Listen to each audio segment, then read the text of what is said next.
Hello friends, நிறைய பேர் பார்த்திங்கன்னா நைட் ஆனால் நல்லா கொரட்டை விடுவாங்க. ப்ளஸ் ஒரு சில பேருக்கு பார்த்திங்கன்னா இருமல் நைட் ஆனால் மட்டும் அடிக்கடி வந்துட்டு போகும்.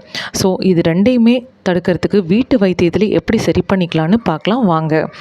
நான் இன்றைக்கி 50 கிராம் சுக்கு, 50 கிராம் அதிமதுரம், 50 கிராம் திப்பிலி எடுத்திருக்கேன்.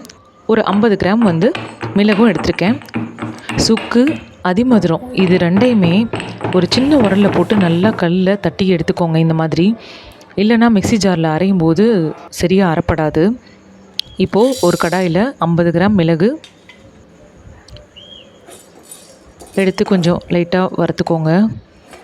சும்மா ஒரு நிமிஷம் வறுத்தா போதும். நெக்ஸ்ட்டு திப்பிலி எடுத்துக்கோங்க. அதுவும் ஒரு நிமிஷம் வறுத்துட்டு இதோடு சேர்த்து சுக்கும் அதிமதுரமும் சேர்த்துக்கோங்க. இது டோட்டலாக ஒரு 5 மினிட்ஸ் வறுத்தா போதும்.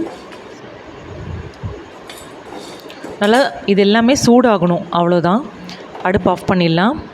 இப்போது ஒரு மிக்ஸி ஜாரில் போட்டு அரைச்சி எடுத்துக்கலாம்.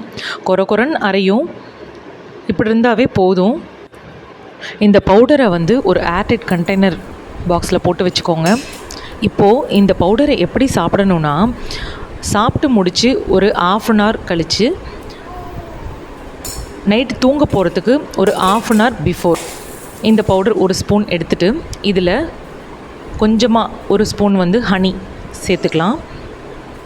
சேர்த்து நல்லா மிக்ஸ் பண்ணிக்கோங்க. ஆக்சுவலாக இதோட ரிசல்ட் பார்த்திங்கன்னா கொரட்டை விடுறவங்களுக்கு சாப்பிட்ற அன்றைக்கே தெரியும். அவங்க இந்த ஸ்னோரிங் ப்ராப்ளம்லேருந்து ஈஸியாக ரிலீஃப் ஆகிடுவாங்க. இந்த ஒரு ஸ்பூன் மட்டுமே சாப்பிட்டா போதும். அதே மாதிரி வறட்டு இருமல் நைட்டான இருக்கிறவங்களுக்கு இதை நீங்கள் எடுக்க உங்களுக்கே அதோட ரிசல்ட் தெரியும். மெயினாக ஒரு 3-4 டேஸ்க்கு அப்புறமேட்டு தெரியும்.